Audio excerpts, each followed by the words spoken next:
जय श्री कृष्णा। राधे राधे। आप सभी सखियों को प्रीति सखी का प्यार भरा राधे राधे। तो बस सुबह का समय है और यहाँ पे मैंने स्नान भी कर लिया है और अब मैं कर लूँगी मंदिर की क्लीनिंग, क्योंकि कई दिन हो गए हैं मंदिर की क्लीनिंग नहीं हुई है और बारिश का मौसम है तो थोड़ी सी यहाँ पे धूल वगैरह हो गई थी, तो पूरी तरीके से क्लीन कर लूँगी। और क्योंकि सावन चल रहा है, आज है सावन का दूसरा सोमवार, तो पहले सोमवार पे तो मैंने पूजा नहीं की थी, तो आज मैं यहाँ पे पूजा कर रही हूँ और इसलिए मंदिर की क्लीनिंग कर ली है। और यहाँ पे कुछ डेकोरेशन भी मैं कर दूँगी जिससे सावन की तरह थोड़ी सी हरियाली मेरे घर के मंदिर में भी आ जाए। तो यहाँ पे जो आर्टिफिशियल लीफ होती है ना, वो मैंने मंगाई हुई थी, तो वही यहाँ पे लगा दी है और बहुत सुंदर लग रहा है मंदिर। और यहाँ पे मैंने चूड़ियाँ भी हरी वाली नहीं पहनी थी, तो अब मैंने यहाँ पे चूड़ियाँ भी ग्रीन कलर की पहन ली है। और इसके बाद बस जल्दी से तैयार हो जाऊँगी और फिर कर लूँगी मैं मंदिर में पूजा। और यहाँ पे मैंने भी ग्रीन कलर की साड़ी पहन ली है और सारे काम फटाफट निपटा के उसके बाद घर के जो मंदिर है वहाँ पे पूजा करूँगी। और फिर उसके बाद आज भोले बाबा का जो मंदिर है वहाँ पे जल चढ़ाने भी जाऊँगी, क्योंकि सावन का सोमवार चल रहा है। वैसे तो कोशिश रहती है मेरी कि मैं जितने दिन हो सके जा सकूँ, पर देखते हैं कितने दिन जा पाते हैं मंदिर में भोले बाबा को जल चढ़ाने। और यहाँ पे आज मैंने अपने लाला को, अपने लड्डू को भी ग्रीन कलर की पोशाक पहनाई है। बड़े प्यारे लग रहे हैं, बड़े सुंदर लग रहे हैं ग्रीन कलर की पोशाक में। और बस उनका सुंदर सा छोटा थोड़ा सा श्रृंगार कर दिया है और यहाँ पे बड़े ही प्यारे लग रहे हैं। और उसके बाद श्रृंगार करने के बाद मैंने यहाँ पे दे दी है अपने प्रभु को इत्र की सेवा। और इसके बाद क्योंकि यहाँ पे मैं पोशाक जो है उसमें ही इत्र लगाती हूँ, क्योंकि मेरे जो लाला हैं वो सांवरे हैं और इन पे जो इत्र की मालिश है वो नहीं की जा सकती, इसलिए बस पोशाक में ही मैं इत्र सेवा देती हूँ। बस यहाँ पे सुंदर से फूलों के साथ भगवान की सुंदर सी सेवा और आरती सेवा कर दी है।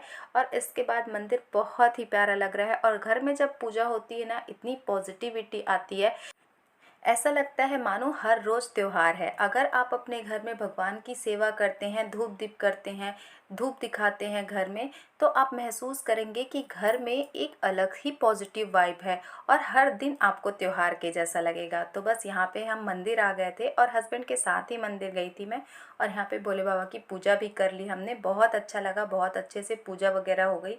अब इसके बाद मैं अपने लिए चाय बनाऊँगी, तो क्योंकि पहले किचन में मैंने लंच वगैरह बनाया है, इसलिए पहले मैंने गैस को फिर से साफ़ कर लिया है और उसके बाद अब गैस साफ़ करने के बाद ही मैं अपने लिए चाय बनाऊंगी और साथ में थोड़े से मखाने भी रोस्ट कर लूँगी और फिर उसके बाद मैं चाय को एंजॉय करूँगी।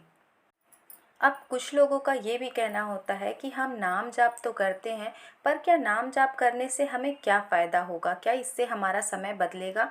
तो देखिए, जो नाम जाप होता है उससे जो हमारे कर्म होते हैं, इसे ऐसे समझते हैं कि हमारे जो कर्म होते हैं उन्हीं से हमारा जो भविष्य है वो बनता है।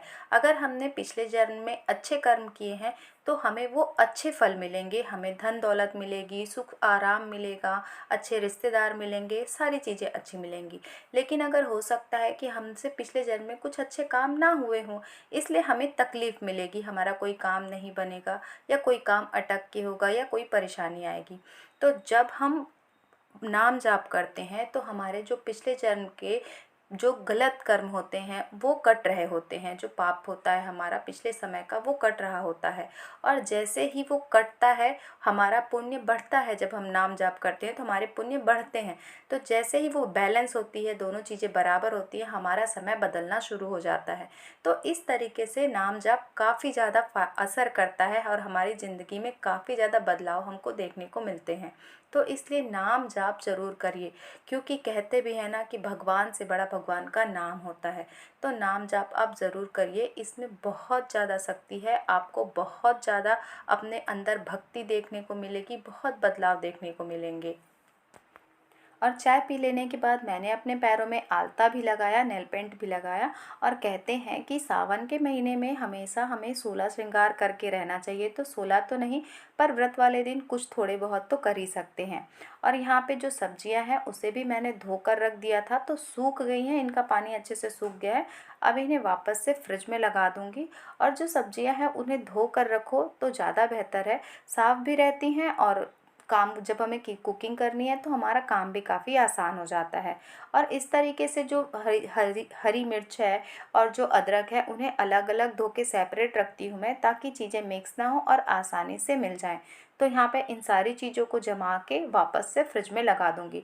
और कल मैंने फ्रिज को भी अच्छे तरीके से साफ़ किया था, तो इसकी जो ये बास्केट है जिसमें सब्जियाँ रखती हैं इसे भी मैंने वॉश कर दी थी। तो अब ये भी साफ़ हो गई है। अब इन सारी चीज़ों को वापस से फ्रिज में लगा कर रख दूँगी। और इसके बाद मैं अपने लिए कुछ फलाहार बना लूँगी। फलाहार में मैं कुछ मीठा जो भी पक्का खाना होता है, जैसे कि पूड़ी हो गई, पराठे हो गए, और किसी मीठी चीज़ की जैसे हलवा, सेवई, ऐसी चीज़ें कुछ बना के उसके साथ ही खा लेती हूँ। और बहुत लोग नमक का खाना भी खाते हैं, पर मैं नमक सोमवार के व्रत में नहीं लेती हूँ। मैं बस कुछ पक्का खाना और मीठा बनाकर ही लेती हूँ। तो यहाँ पे मैंने सबसे पहले जो अग्निदेव की पूड़ी होती है वो पहला निकाल दिया है, और उसके बाद जो गऊ ग्रास है यानी गाय की जो रोटी होती है या पूड़ी होती है वो बना दूंगी, और उसके बाद फिर बाकी पूड़ियाँ बनेंगी। तो ये दो जो चीज़ें हैं, पहली है अग्निदेव की और दूसरी गऊ ग्रास की, ये हमें ज़रूर बनाना चाहिए। इससे हम माता अन्नपूर्णा की कृपा हम पर सदा बनी रहती है। तो यहाँ पे बस गऊ ग्रास निकाल दिया है, और उसके बाद अब बाकी पूड़ियाँ मैं फटाफट छान लूँगी। और ये थी आज की वीडियो। मैंने यहीं तक शूट किया है, कुछ ज़्यादा बड़ी वीडियो बन नहीं पाई थी, कुछ कारण आ गए थे जिसकी वजह से। तो आगे आने वाली वीडियो में आप लोगों के साथ और नई चीज़ें शेयर करूँगी, और आगे आने वाले त्योहारों के बारे में भी अपनी डेली लाइफ को शेयर करूँगी। तो अगर वीडियो अच्छी लगी तो वीडियो को लाइक करना। मिलेंगे नेक्स्ट वीडियो में। जय श्री कृष्णा, राधे राधे।